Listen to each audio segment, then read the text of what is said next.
Assalamualaikum warahmatullahi wabarakatuh. Salam sejahtera untuk kita semuanya. Kembali bertemu dengan saya di channel YouTube DR Kismes Kehidupan. Nah, kali ini saya akan sedikit memberikan penjelasan ya, menjawab kalau boleh tepatnya itu dari beberapa kali unggahan sebelumnya yang terkait dengan peningkatan kesejahteraan guru gitu ya.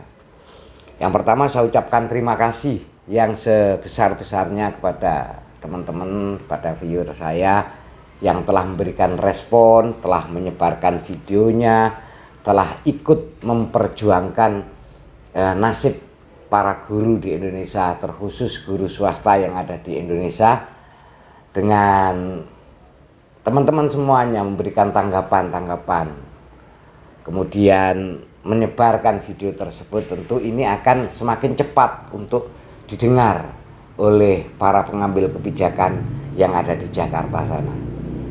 Sekali lagi, tujuan semuanya bukan untuk apa-apa, tapi untuk kebaikan pendidikan yang ada di Indonesia ini. Untuk itu saya ucapkan sekali lagi terima kasih dan mohon maaf apabila banyak yang tidak sempat saya balas karena memang banyaknya tanggapan, banyaknya masukan dari para viewer, teman-teman saya semuanya. Tapi insya Allah kalau terbaca. Tapi kalau jawab satu persatu nanti masih butuh waktu. Nah, dari sekian banyak masukan yang ada, ya rata-rata memang masukannya sangat konstruktif ya, sangat membangun untuk pendidikan, sangat membangun untuk pendidikan, dan itu saya tulis. Saya nanti akan bikin bukunya, maksudnya usulannya apa sih yang menjadi masalah di pendidikan ini, terkhusus ya masalah guru.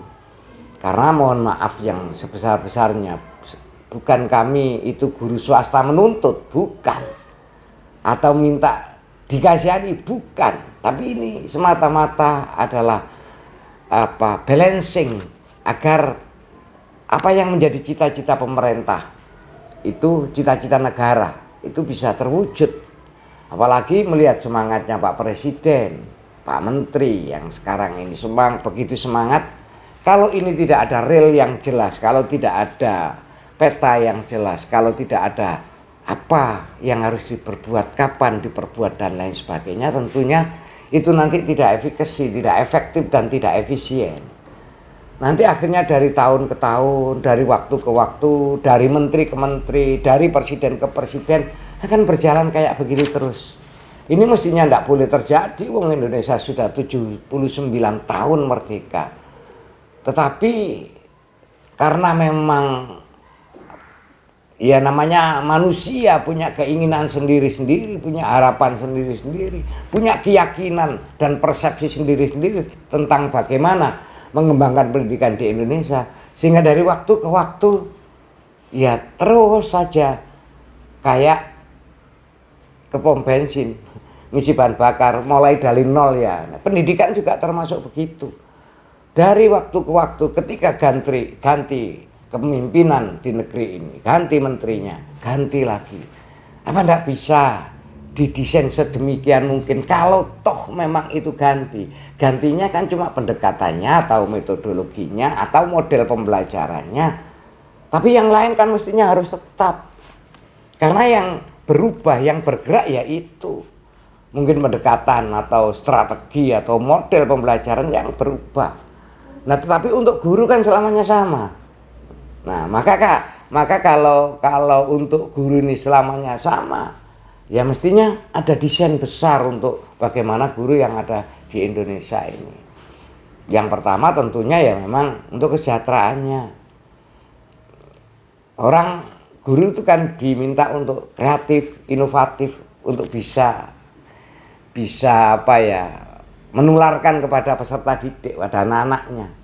Loh, untuk orang bisa kreatif, inovatif itu butuh situasi yang mendukung. Iya, butuh situasi yang mendukung. Nggak bisa kalau situasinya nggak mendukung bisa kreatif, inovatif. Ya tetap setiap orang kan punya kreasi, punya inovasi. Tapi ketika situasinya tidak mendukung, kreasi dan inovasinya itu ya nanti mengarah pada hal-hal yang nggak benar. Kreasinya apa? Ada banyak guru yang kesejahteraannya kurang, dihimbau untuk bisa menyisihkan waktu untuk berwirausaha, untuk menambah pendapatan. Ya mereka berkreasi, berinovasi, tapi inovasinya keliru, akhirnya kepinjol karena tidak punya modal. Mau ke bank tidak punya agunan, yang mudah ya pinjol, akhirnya banyak yang terlilit pinjol. Ini sinyal-sinyal yang harus kita semuanya berpikir bagaimana pendidikan ini, terutama gurunya yang menjadi pilar pendidikan itu bisa lebih fokus. Ya, seseorang bisa lebih fokus, kembali lagi yang di rumah sudah tidak menjadi beban. Yang di rumah sudah tidak menjadi beban. Makanya sangat bijak ketika membuat undang-undang guru dan dosen yang sudah dijalankan oleh Pak SBY dulu. Kenapa? Di undang-undang guru dan dosen ada jaminan bahwa guru ya itu berhak mendapatkan penghasilan di atas kebutuhan minimal, di atas kebutuhan minimal. Nah, kemudian sudah berjalan lancar, bagus, ganti kepemimpinan negeri ini, ganti presiden, ganti menteri dan lain sebagainya. Semuanya itu hilang. Yang ada cuma memang sertifikasi. Untuk guru swasta, impasing tidak dilakukan. Nah, kalau impasing tidak dilakukan, ya ini tidak bisa pendapatan guru itu di atas kebutuhan minimal hidupnya. Ini amanat, sekali lagi amanat. Nah, dari sekian banyak itu tetap ya memang mendorong Pak Geis tetap aja bersuara. Ya, saya tetap bersuara, saya tetap bersurat. Sebelum saya bersuara, sudah bersurat ke Kemendikbudristek, ke Komisi 10 DPR RI, ke Komite 3 DPD RI, sudah kami berkirim surat secara resmi. Tapi tetap kami juga bersuara. Saya tidak tahu kenapa kami kan FKK SMK Swasta Indonesia mengajukan untuk audiensi, untuk menyampaikan gagasan, ide, temuan dan lain sebagainya. Tapi mudah-mudahan aja sudah terbaca dan memang kami lampirkan, kami sertakan pula tulisan usulan-usulan tersebut. Namun demikian, ya kita tetap perlu menyampaikan, menyuarakan ini ya, dengan harapan kalau bahasanya orang Surabaya, engko suwe-suwe lak kebribinen ya. Nanti lama-lama kan melenger ngerungokno sehingga nanti akan ada perubahan-perubahan itu. Teman-temanku semuanya, dari sekian masukan yang sangat konstruktif itu ada satu yang menggelitik sebetulnya. Dua, yang satu tidak saya sampaikan karena menyangkut seseorang ya. Menyangkut seseorang. Ya, karena menyangkut seseorang menurut saya tidak pas, tidak baik, tidak saya sampaikan. Yang saya sampaikan itu ada yang banyak, tidak ada, tapi yang vulgar itu satu ya. Yang vulgar itu satu. Kalau memang pendidikan ini tidak direken nemen ya, tidak mendapat perhatian yang serius, ya kita nyontoh aja, buruh katanya begitu. Nah, bukan saya mengatakan pendidikan tidak dihiraukan loh ya, tidak mendapat perhatian, tapi yang banyak hal yang memang belum maksimal ya. Apa kok niru buruh? Buruh kan mendirikan partai buruh ya. Nah, ini teman-teman yang mengusulkan bagaimana kalau guru ini mendirikan partai guru atau pendidikan itu mendirikan partai pendidikan. Ya, kalau tanpa berpikir panjang ya saya sangat setuju kalau tanpa berpikir panjang. Ya, ibarat kata itu kan, kalau bukan kita, siapa lagi yang ngurusi? Kalau bukan sekarang, kapan lagi kita ngurusi? Kalau kita berpikir hanya singkat, kayaknya pas. Dan kalau partai guru misalnya, itu didirikan, misal saja nanti Prof. Unifa itu pensiun jadi ketuanya misalnya, wow keren itu, banyak tokoh-tokoh guru yang ada di Indonesia ini yang keren-keren itu, banyak itu.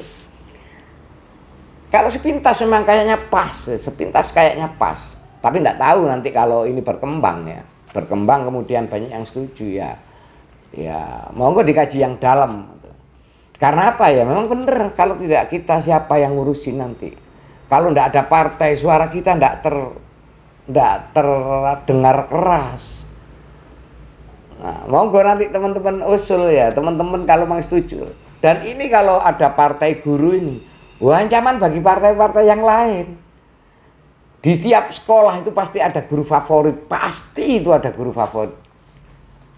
Saya aja yang sudah umurnya 62 masih ingat guru saya yang SMP yang favorit, SMI yang favorit, STM dulu yang favorit, masih ingat semuanya. Artinya kalau guru-guru yang favorit ini menyuarakan, wah, alumni-alumni sekolah itu akan berbondong-bondong ke partai guru ini untuk memilih partai guru ini. Dan nanti kalau calon-calonnya itu memang guru-guru yang kompeten, yang berkualitas, yang memang berpikir untuk pendidikan, keren itu. Keren. Tapi sekali lagi ini kan bukan hanya keren-kerenan, ini bukan hanya menang kalah, tapi ini mencari solusi bagaimana pendidikan ini terus berkembang, terus bisa sesuai dengan tuntutan zamannya. Yang nggak enak itu kan yang memberikan komen itu mengatakan, Pak, memang guru sengaja dibikin seperti itu biar mereka tidak maksimal bekerjanya. Artinya biar anak-anak kita tidak pinter. Wah, itu kan tidak enak itu. Tidak enak. Memang dibikin gini. Oh, enggak. Enggak. Pemerintah yang sekarang, yang baru berjalan kurang lebih 1 bulan, serius ini. Yang kemarin tidak serius, walau alam. Yang sekarang jelas serius. Ya, Pak SB itu kan juga serius. Sebelumnya serius untuk pendidikan. Karena apa? Ya memang negara ini ditentukan dari kualitas pendidikannya. Ada yang mengatakan kalau ingin PISA tinggi terus bisa dibahas, tapi gurunya tidak pernah diperhatikan. Ya benar juga, memang benar juga itu. Karena kalau ngomong variabel bagaimana guru itu bisa mengajar secara maksimal, salah satu diantaranya ya adalah ketercukupan ini. Bagaimana guru kalau tidak tercukupi untuk mengembangkan diri? Nggak bisa. Nah, kalau di banyak sekolah-sekolah yang besar-besar swasta ya, mungkin gajinya sudah lumayan lah meskipun belum di atas kebutuhan minimum itu ya. Mereka ngajarnya 50 jam, 60 jam per pekan, per minggu. Di mana ada waktu untuk mengembangkan diri, mana ada waktu untuk bisa melakukan kreativitas, inovasi. Kalau mereka jamnya dikurangi, ya kembali lagi gajinya kurang. Sementara tuntutan semakin lama kalau di rumah tangga itu kan anak semakin besar, kebutuhan kuliah, kebutuhan indekos, kebutuhan sekolah, dan lain-lain banyak kebutuhan. Kembali lagi pada usulannya, usulan adanya partai guru ya. Saya awal-awal kepemimpinan Pak Jokowi ketika awal-awal yang kedua ketika tahu model, saya sudah berpikir itu, saya kepingin, wah gimana ya bikin partai Bentoro Guru Indonesia. Tapi ya kembali lagi saya berpikir bagaimana kalau nanti guru itu langsung terlibat langsung untuk politik praktis, jangan-jangan nanti juga banyak terganggu. Hari-hari nanti akan berpikir ke sana. Tapi memang kalau kita ngomong segi positifnya, wah itu nanti segi positifnya, maka mungkin mulai SLTP sampai SLTA itu pendidikan politik mungkin akan masuk di sana. Artinya apa? Kesadaran politik warga negara ini akan tinggi. Ini kalau ngomong positifnya. Dulu kan pendidikan politik itu memang di SLTA diberikan dulu ketika zaman Orde Baru, ya diberikan meskipun tidak formal. Nah sekarang kan enggak. Ya mungkin ketika mahasiswa mungkin pendidikan politik, tapi berapa persen anak Indonesia yang sampai masuk perguruan tinggi? Lah padahal semuanya itu nanti dihadapkan pada pilihan-pilihan politik. Nah kalau ada partai guru Indonesia ini atau apapun lah namanya, Mungkin bisa nanti di sekolah-sekolah itu ada waktu khusus, katakan kelas 3 ada pendidikan politik yang benar, sehingga mereka paham tentang hak dan kewajibannya untuk menyalurkan suaranya dan lain sebagainya itu.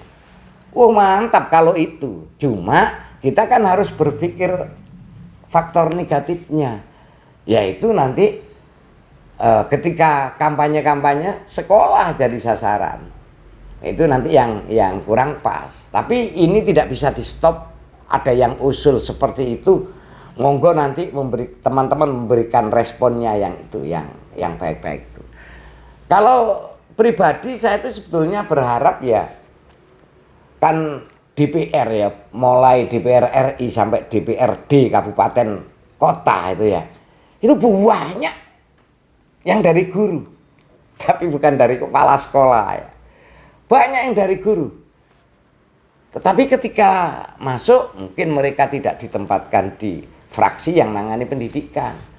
Atau kalau memang mereka ketika jadi guru tidak berkecimpung di organisasi, baik itu mungkin MG, MP ya, mungkin kalau kepala sekolah di MKKS dan lain sebagainya, mungkin juga keterbatasan informasi juga ada.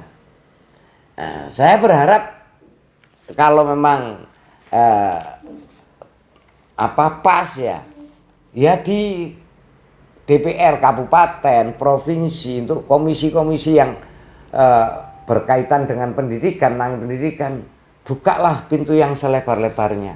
Kalau tidak sempat turun ke sekolah-sekolah, kan sekolah-sekolah yang mestinya sering dituruni DPR yang komisinya berkaitan dengan pendidikan, untuk minta masukan. Lah kalau masukannya bukan dari sekolah-sekolah, dari para kepala sekolah yang tahu kesulitan di sekolah bagaimana, dari guru yang tahu kesulitan gimana, terus mereka itu yang diusulkan dari mana itu? Kalau dari 1-2 unsur saja ya tidak sempurna. DPR RI misalnya untuk komisi 10 buka seluas-luasnya. Ya tidak sebebas-bebasnya, tetap ada itu, tapi ya dari situ kan bisa nanti kita menyampaikan gagasannya. Karena pendidikan itu, mohon maaf, kalau kepala sekolah saja juga belum tentu tahu persis semua permasalahannya, belum tentu. Ya kepala sekolah kan melibatkan guru-guru, ini gimana caranya, gimana solusinya, gimana. Nah ini mestinya yang di DPR RI sana membuka yang seluas-luasnya. Apalagi kalau ada seperti ya yang kami lakukan, FKK, SMK, swasta ini berkirim surat. Ada jawaban surat aja enggak kok.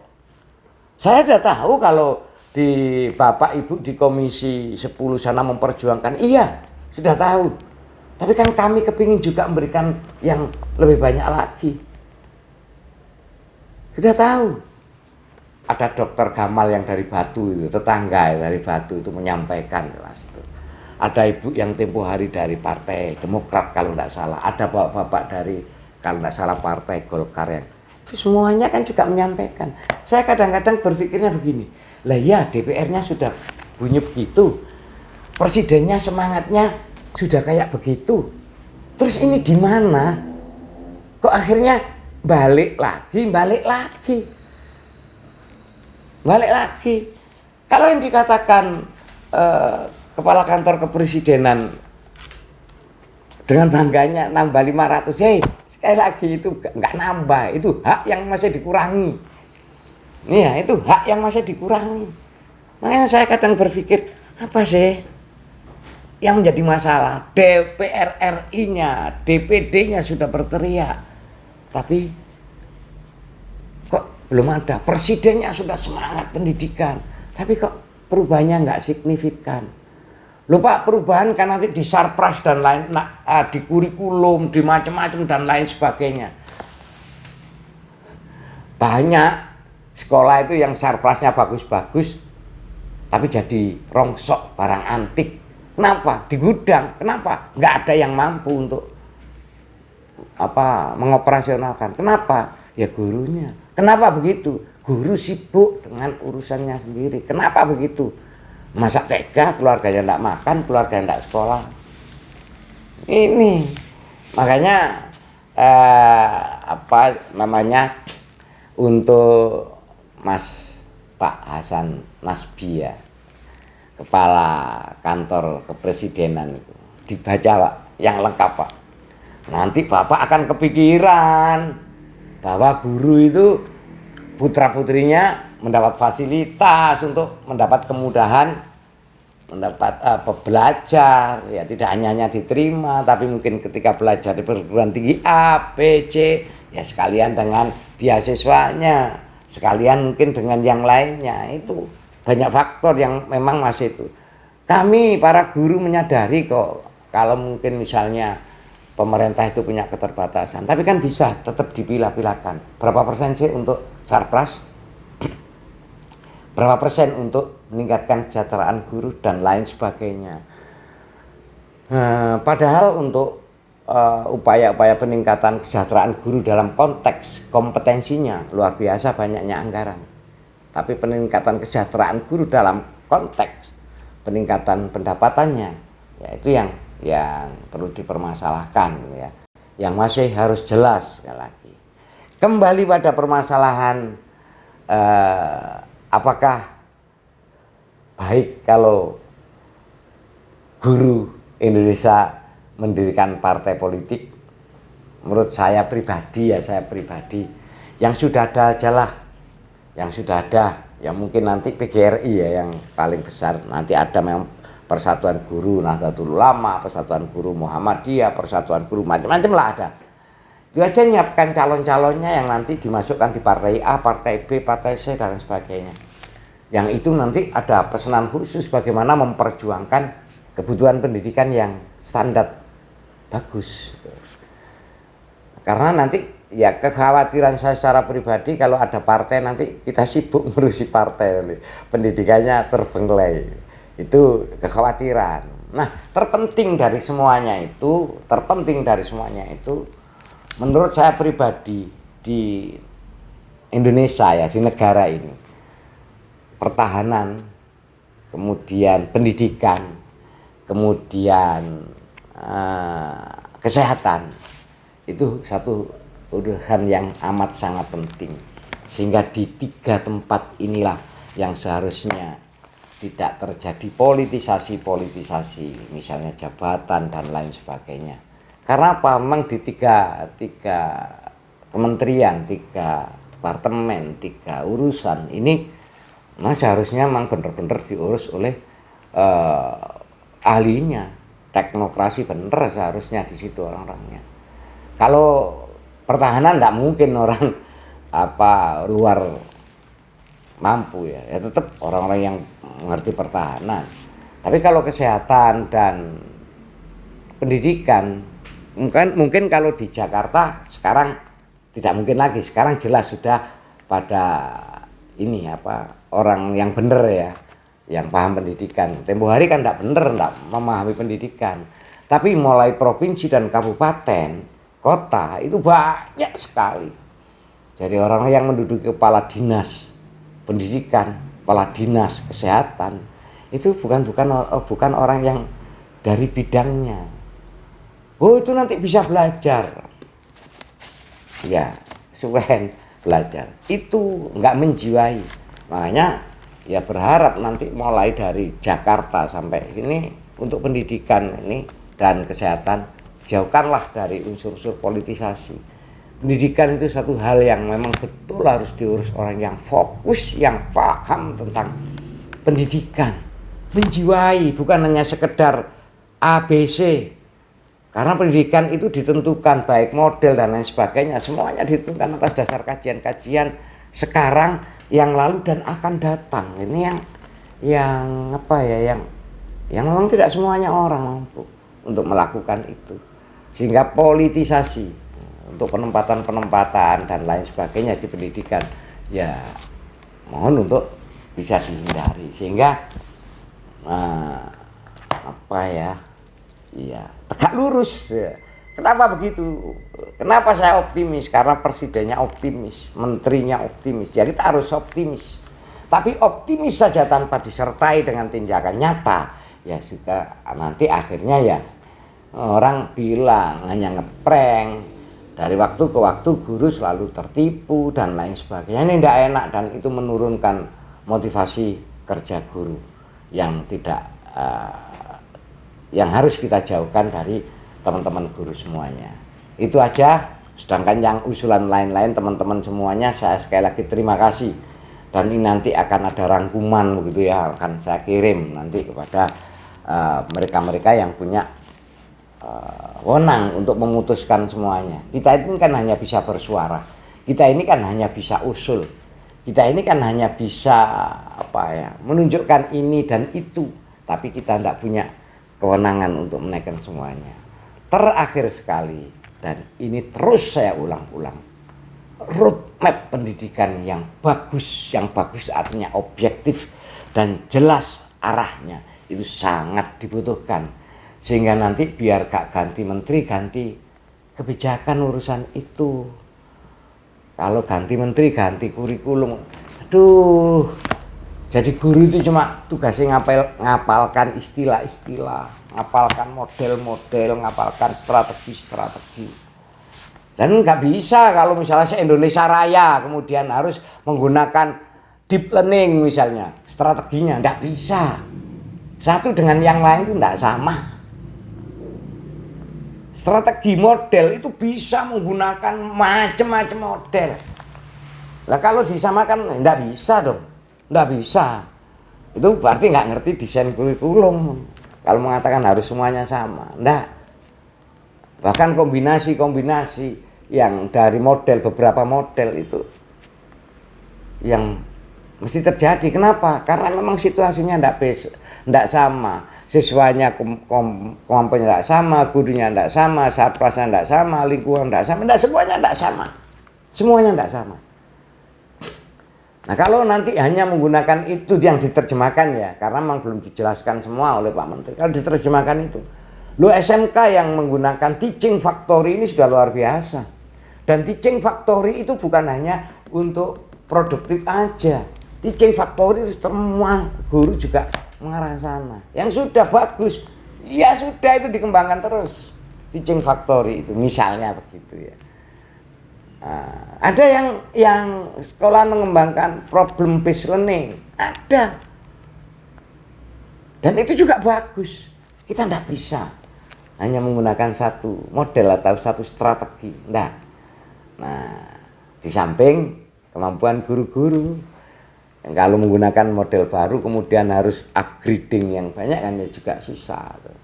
Ini yang terus berharap bagaimana peta untuk pemenuhan guru, peta ke depan sehingga pendidikan ini yang dulu saya kalau mengatakan mesti nyontoh itu loh, rumah sakit, manajemen rumah sakit.